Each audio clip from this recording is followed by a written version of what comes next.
Hello, magical people of Facebook. Rennie Massey here. I hope everybody had a really beautiful holiday. Whatever it is that you celebrate, if you don't celebrate, I still hope that this time of year has been really kind and loving and comforting and supporting to who you are, what you're doing, where you're going. And what I really want to talk about today are some of the things to prepare us for 2026 and the different things that are going to be coming up. And so I could go into all of the big astrological transits, which I have done. I have a very long list of a lot of different astrological things to look forward to in the upcoming year. But it actually goes a little bit deeper than that, because this is where we really get to look at who we've been and our identity. And this is where I think a lot of stuff gets put under the microscope at this time of year.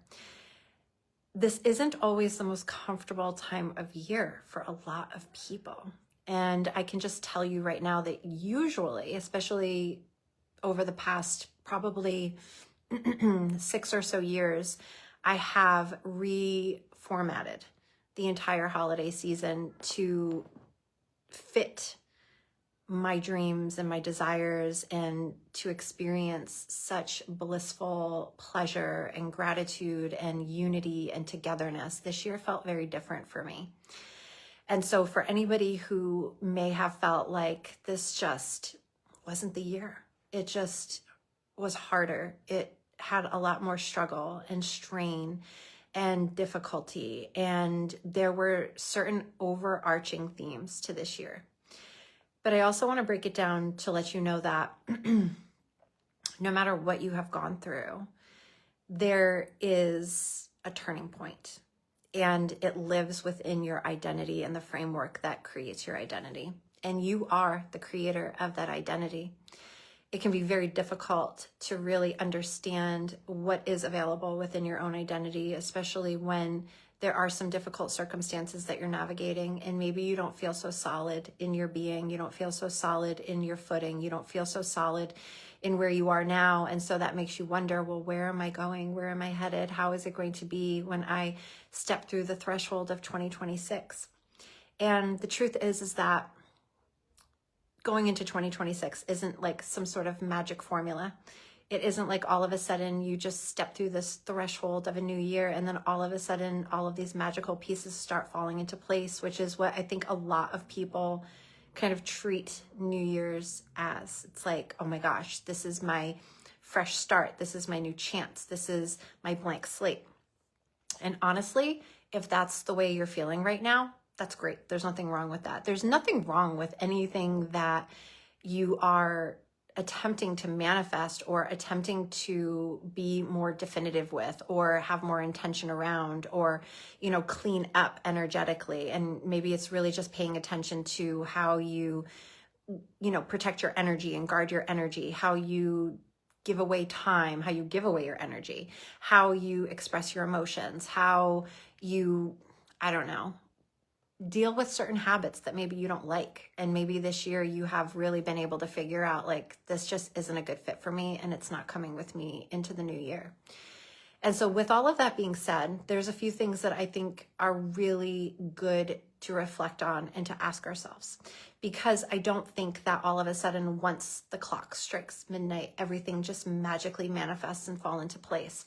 One of the hardest things about transitioning into a new year is the letdown of what you have gone into a new year with and that you haven't been able to hold or uphold, right? So let's say you go into a new year, and maybe this has happened to you before. A lot of times, especially, formerly I was a nutrition and weight loss coach. So a lot of the times, January and February were really extraordinary years for me to be in that industry, because a lot of people would say that they wanted to lose weight, that they wanted to get thinner, they wanted to fit into certain clothes, they wanted to prepare for feeling better, looking better, maybe just going on a trip or just doing something because they wanted healthier biological factors, right? They wanted their blood pressure, their cholesterol to all reflect good things, and maybe they hadn't previously. So January and February would be really big months in, weight loss and nutrition, where people were like, I want to lose weight, I want to get healthy, I want these changes. And everybody usually starts off really, really, really hyped up and happy and excited to be a part of all of these changes. But then there is eventually some sort of thing that happens, which is probably an exterior trigger, an internal trigger, a certain feeling, a certain thought, a certain circumstance, a certain situation, a certain person, right? Something with your job, something with your kids, something with your friend, your family, whatever. And then all of a sudden, next thing you know, you're backsliding. You're kind of getting tripwired into some sort of a default mechanism where you feel like, I can't hold this. I can't do this. This isn't working for me. And there's a reason why it doesn't work. And it's not because you're not good enough, and it's not because you're not worthy, and it's not because you can't do it. All right. So this is a really, really, really, really important thing to remember, because how many times have you tried new things and you've felt like it just doesn't work, and it just isn't going to happen for me because that's just not who I am, and I just can't do it, and it just never happens, and it never works. And obviously, if it was supposed to happen for me, it probably would have already happened by now, and I probably would have already been able to figure it all out, and right? And so just pay attention, because that is your mind churning up a story. And your mind is actually extraordinarily good at churning up stories. You've been doing it for a very, very, very long time. And how these stories get stored in your memory, and how they get stored in the unconscious layers of your body.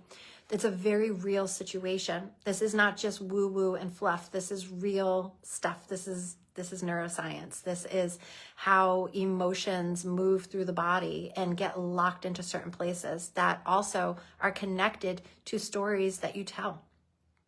So imagine that a thought and a feeling go very hand in hand together, and how it reignites in your body is going to reactivate whatever story is around that thought. And so what you really want to ask yourself right now, there are 3 questions, okay?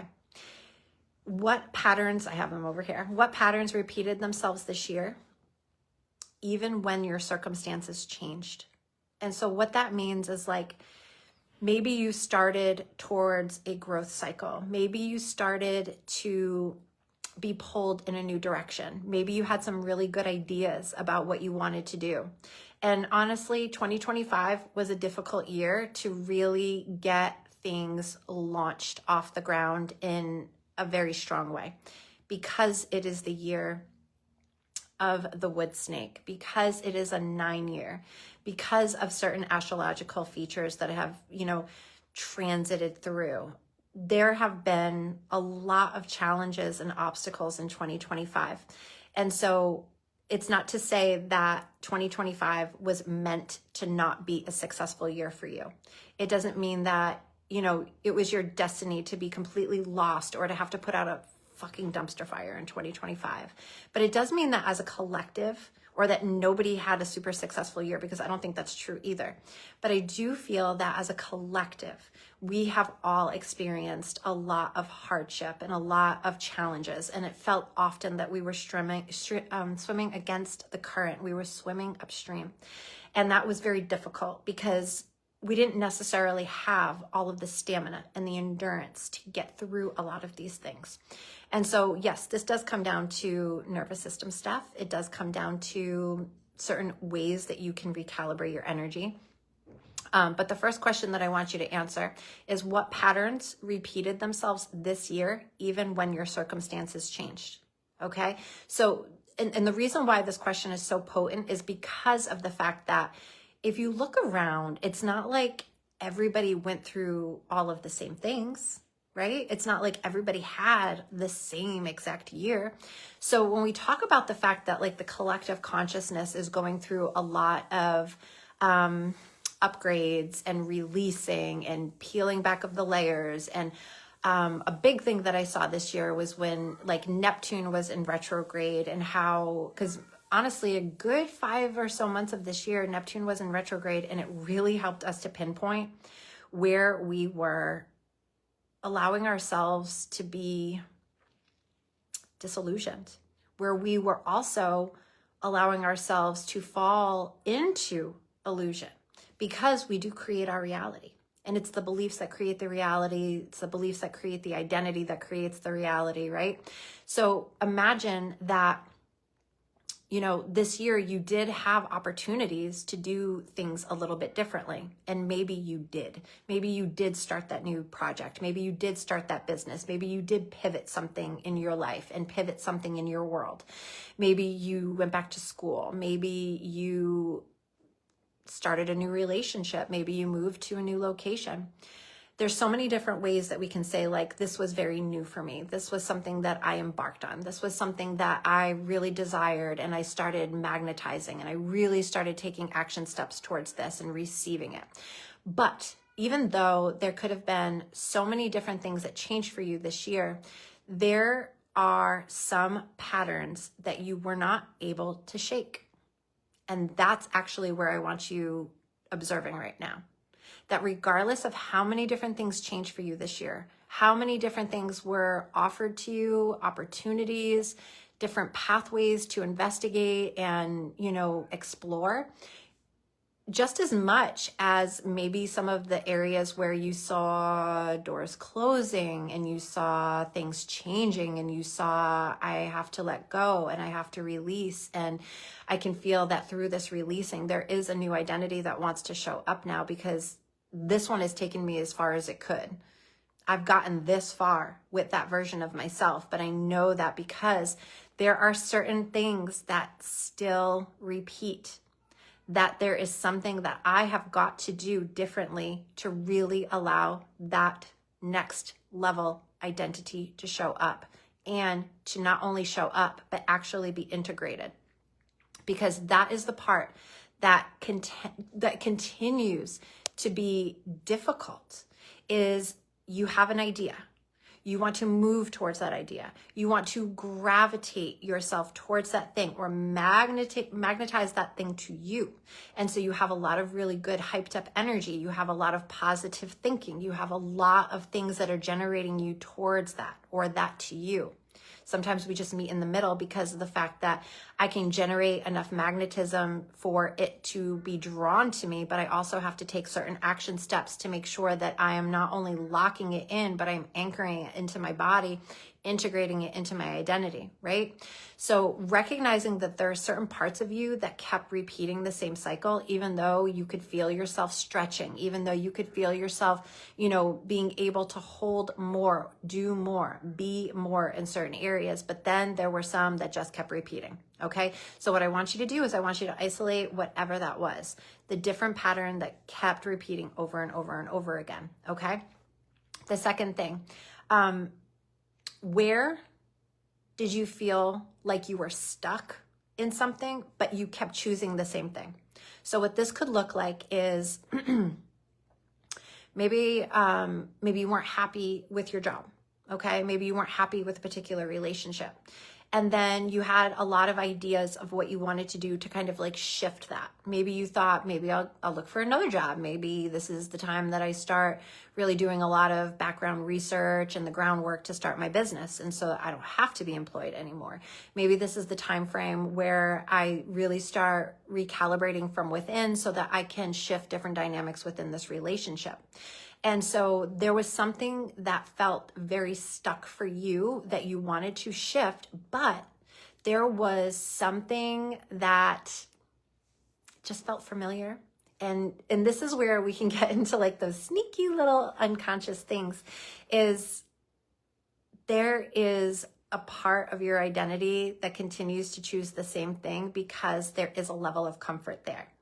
And that can actually create a lot of frustration, because I do know that in relativity to all of the growth and all of the forward motion, right? Like a lot of growth, development, expansion, healing, learning, all of these different things that are going on, you feel like I'm moving in the right direction. It feels like I'm making the right choices. But then all of a sudden it's like, wait a second. Why is this still here? Why am I still doing this particular thing? Why does this thing keep showing up? And so I want you to really think about what that is in your life, okay?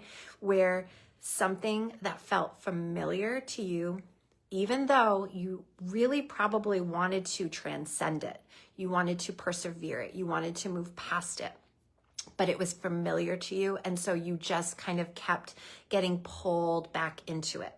And that can create a lot of frustration or anger and, just kind of feeling bitter and like, I can't do this and I can't have this and I just can't get there. And so understanding where you keep choosing something familiar is actually perfect for you right now, because when you are able to isolate that familiarity and what creates the safety and the comfort around what is so familiar, and it could be a thought, it could be a feeling, it could also be a place, a person, a situation.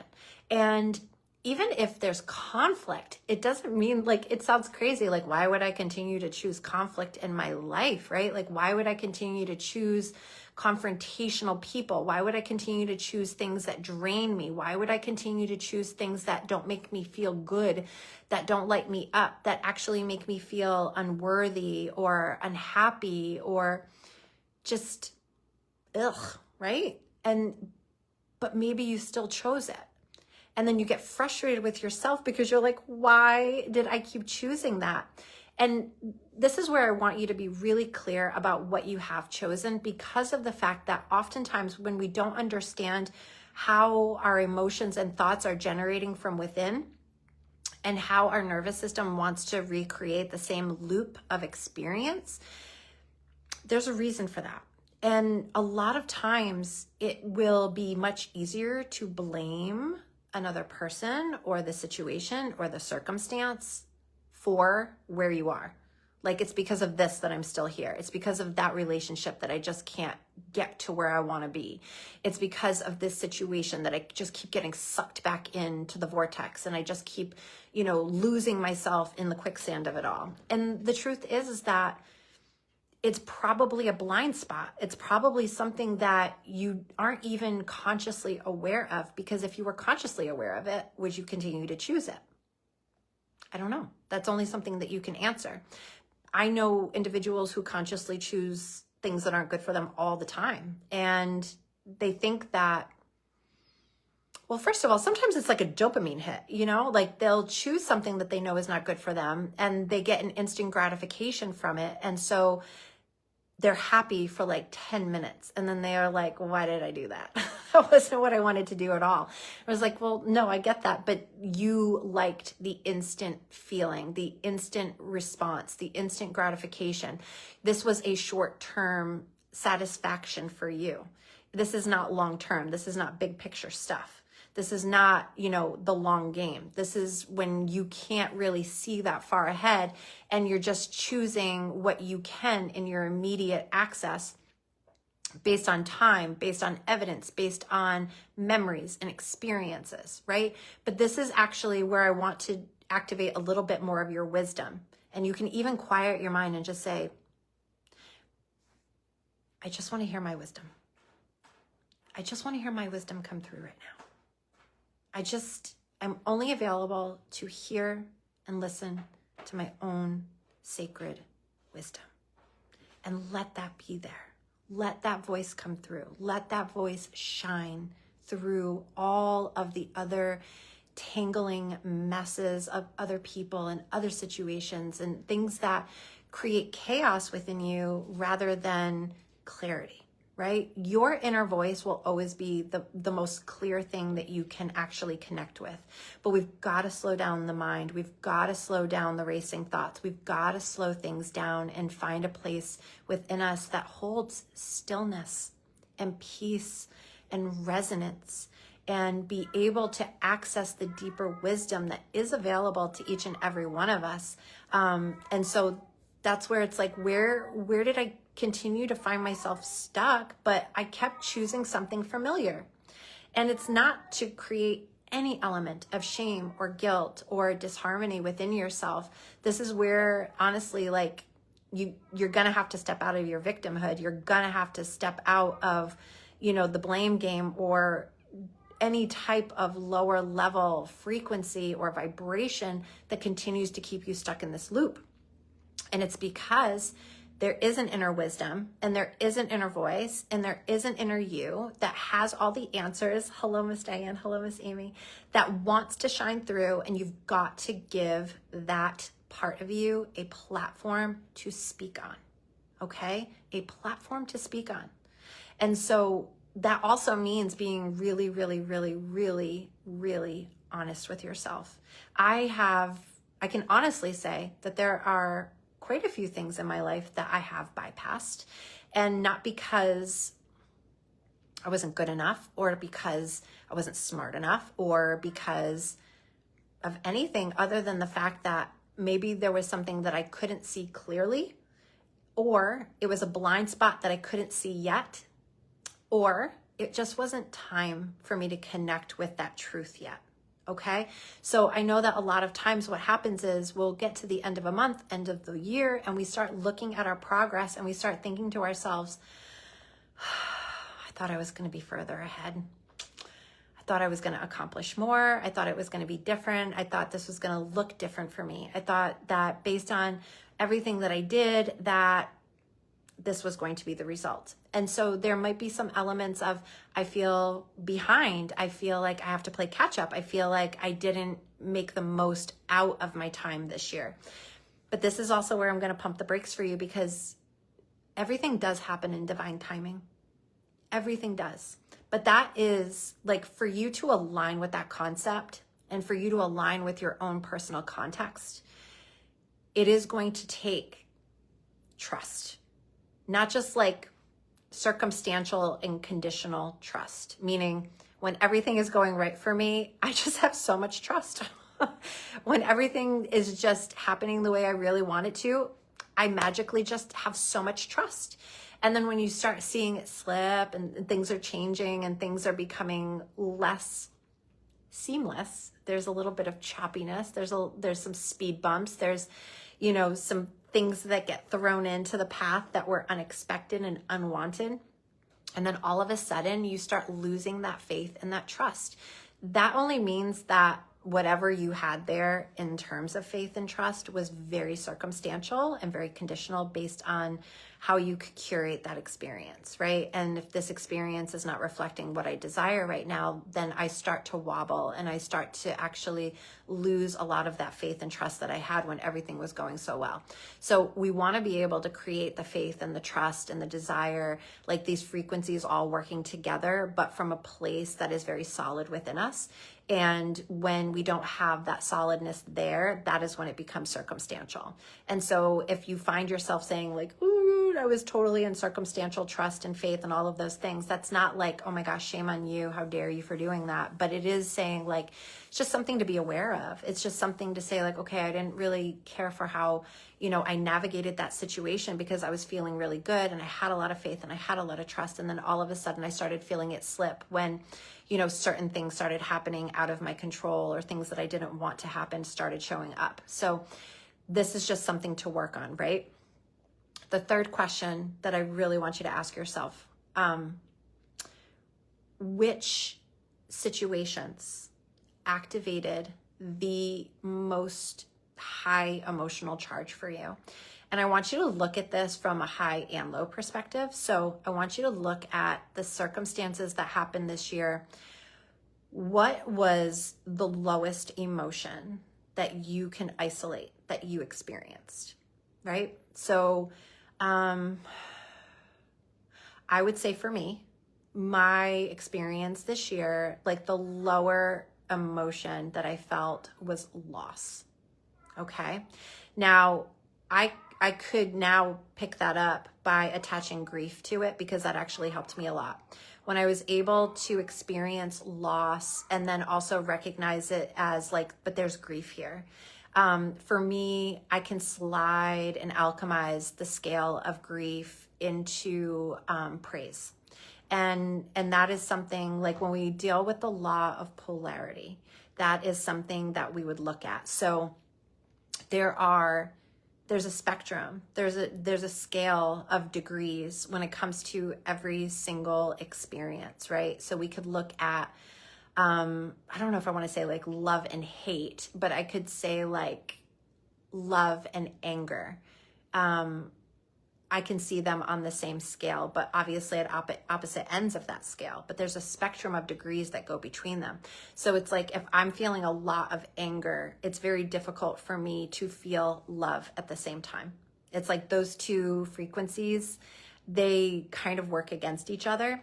And so what I want to do is I want to alchemize the areas where there were lower vibrations, being able to kind of touch into what that emotion is, and then being able to alchemize it across that scale. And so even if you feel like I have so much anger, I have so much frustration, I have so much rage within me, I don't know how to get back to love and to peace and to harmony. What I would invite you to do is recognize that it's all on the same scale. All you have to, and there's just degrees. Like, at what point does anger turn into love?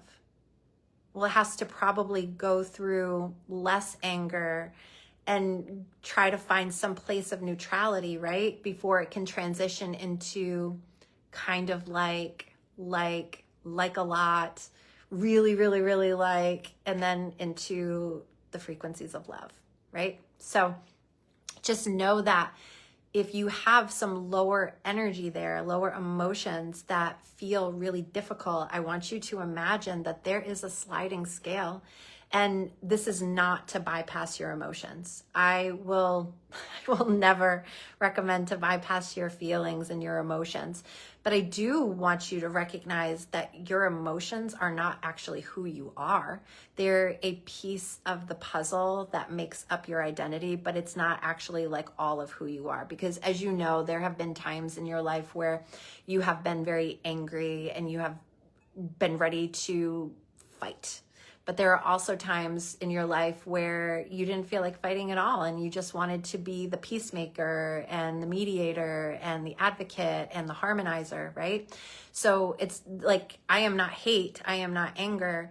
I can feel those things in my body though. And for me to bypass that in toxic positivity of like, I'm just going to keep thinking positive, I'm just going to keep thinking positive, because if I just keep thinking positive, then positive things will happen. You can't lie. Your unconscious mind and your unconscious, like the nervous system, it can't lie to the universe. We can't be all sneaky about stuff and be like, I'm just going to keep thinking positively, and maybe these much more difficult feelings that I'm holding on to will just somehow alchemize on their own. The alchemy happens when you actually are able to observe the truth. And so the truth can be hard. But again, like, this is where I'm going to invite you into that raw honesty, because this is also where you get to set yourself free. The truth does set you free. It doesn't mean that the truth is always easy to hear. It doesn't mean that the truth is always easy to act upon. But at least when you start from a place of truth, then you have that raw material to work with, versus a house of cards that can easily be dismantled under a slight breeze, right?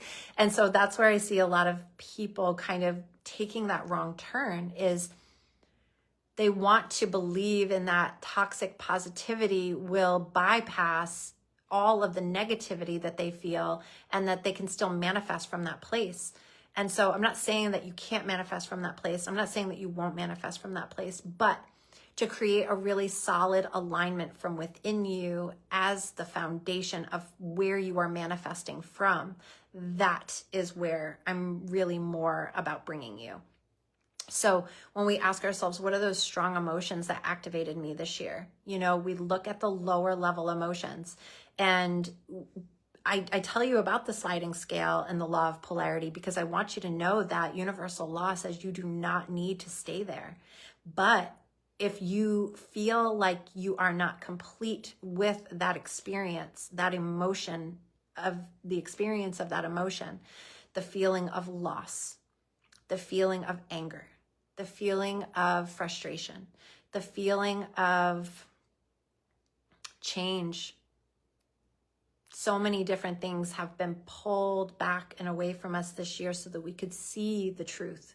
And that's what we get to bring into 2026 if we so choose to do so. And not only just focusing on like the lower level emotions that maybe lived in you the most this year, because I could say probably the loss and frustration are my big two feelings that I had that were on the lower end of that scale. And so for me, it's like for loss, I acknowledge grief, and then I allow myself to go through the grief process, but I can feel myself alchemizing the grief into gratitude and praise as I move through it. So you see how that works? Then we also want to look at the higher level emotion that we experienced this year. And when we look at the higher level emotion, like for me, I would say faith. I would say the higher level emotion for me this year was really the experience of faith, feeling faith in my body. And that came to me through the grief. Okay. So not all of your negative emotions are here to be a billboard for what isn't working. Because I think we can easily attach our thoughts to those ideas and then reinvigorate the narrative that we've been living through. So if you have a narrative that I have to work really hard to get what I want, then that would be like validating that narrative, right? This was really hard. Validating the narrative that, well, if I want to get anywhere I'm going, then it's going to be hard because that's just the way things work for me. That's an identity issue. Okay. That's not like a my life issue, because honestly, I can change my life. I can change who I am in my life. That's more feminine energetics that are very important, because when things start going kind of like cuckoo, batshit crazy in our life, the first thing that we usually say is like, what am I going to do? What am I going to do? But what am I going to do? What am I going to do? And that is a masculine energy. Taking action. What do I need to do? What do I have to get? What do I have to like force? Where do I have to apply pressure? Right? Is really what beneath the what am I going to do? That's what, like in the undercurrent of your mind, that's all that's coming through is like, where do I need to apply pressure? Where do I need to show up? What do I have to access? What do I have to push forward? Where do I have to force something? And that is a really hard thing to do. And I will say that I lived most of my life in that way. The feminine aspect is going to say, who do I need to be in this situation? Who do I get to be in this situation, right? And so that also requires quite a bit of alchemy, to be completely honest, because the law of gender, we can also slide across that scale as well. There are degrees. So we can live in a very feminine lifestyle. We can also live in a very masculine lifestyle. And we can live in a more balanced lifestyle where we're harmonizing both the feminine and the masculine. So we can harmonize the act of being as well as the act of doing, right? So ask yourself, what were the higher vibrational feelings that I felt this year? Because where I felt myself going was into faith. And I don't know if I would have spent so much time this year cultivating the frequency of faith in my body if I didn't also experience what I felt as loss and frustration. Right? So give yourself a break, let yourself off the hook a little bit here, give yourself grace, have compassion for your journey, forgive yourself for the missteps where you feel like I fell off, shouldn't have done this, I made this mistake, I totally screwed up, this was a failure. There is no real such thing as failure and mistakes. I really do believe that. I believe that, and this was also a lesson this year, that everything is a stepping stone to something else. Everything is a stepping stone to something else. So when we look at these 3 questions that I asked you, I want you to kind of like see where you land with that.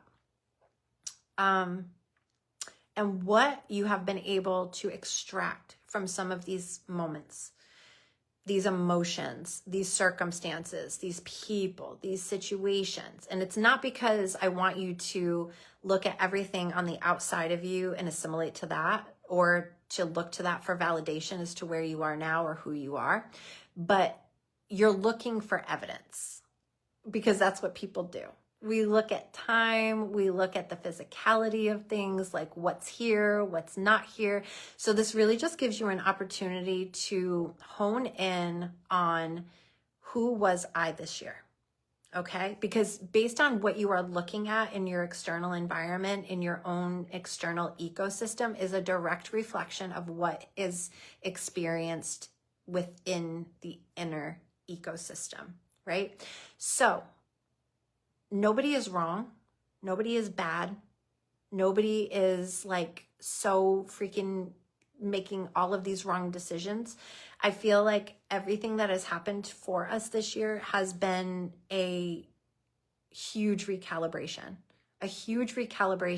to our identity as we step into a 1 year, and also the fire horse, which doesn't happen until February 17th, which is also our first solar eclipse.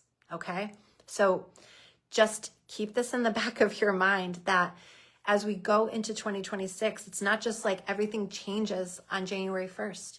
It really depends on how you can hold the energy of what you desire to manifest, who you believe you are as that manifester, how you can hold the energy within yourself, how you can stretch and recognize where there is discomfort, but also an opportunity for growth. And things are going to, like, the first month of 2026, there is going to still be a lot of calibration, okay? January 3rd is the full moon in Cancer. This is going to be a recalibration of home life, okay? So that is something that you can absolutely prepare for right now because it's happening at the end of the week. January 3rd, first full moon of 2026. It is in Cancer. Then what I want to actually talk about, and I'm not going to do it today because we don't have enough time, but February 17th is the Chinese New Year. It is also our first solar eclipse of the year, and it will be in Aquarius. And that is where I see things really starting to take off, okay? So it's not like, oh, well, nothing can take off until then. No, do not limit yourself. But when we look at different alignments, I want you to recognize that if you are trying to do something through force, if you are trying to do something through pressure, if you are trying to do something because you feel like you just have to do something because you have to make something happen, I want you to ask yourself, who am I in this situation? Is there another version of myself that would really love to step forward right now because she can handle this? She has the wisdom. She has the gifts. She is not afraid because she has the courage. And the other stuff that isn't working so well, we can alchemize that. Because if it's like you have a lot of fear, but you want to actually go into courage, that just means that you transmute that energy and you focus on, if fear is here, courage is also here. I just have to move along that scale enough degrees to access the courage, right? So make sure you answer those 3 questions and get excited. Get excited that you're here, that you're alive, that you have breath in your lungs, that you have what you do have, that you are who you are. Have faith in your desires, but also trust your heart that it's going to lead you exactly where you're supposed to be. And for those of you who would like to go deeper with this work, please message me. I do have something really big in the works right now that I'm very excited to share, and I will be sharing it very soon. There's actually a couple of things that I'm going to be sharing very soon that I'm very excited about, but I really wanted to hop in here before New Year's, before we're all making our intentions or resolutions or whatever it is that you do in the time frame of New Year's. It's funny because like we do celebrate New Year's, right? Going into January 1st, but to me, I'm more of like an astrological New Year kind of gal. There's a whole other New Year that begins for me like on the spring equinox, you know? And so there's different points of the year where I feel like we do have an opportunity to shed and renew and release and activate. And, you know, it's not just once a year. There's several times of the year where you can do this for yourself. And you can just do it when you feel the alignment there. Like, I don't know why, but I'm just feeling this and I just love it and I just have to move on this now. Do not wait. Do not wait when the alignment is there and you feel it like this incredible charge of energy that's just pulling you into something that you know you're destined to do, right? Have faith in yourself. Trust yourself. Love yourself. Look at yourself in the mirror today and tell yourself what a magnificent creature you are, how capable you are, how you are a receiver of miracles, how miracles love to claim you, how things just happen really effortlessly and easily for you because you're a perfect vibrational match to receive it all. I love you so much. Happy New Year.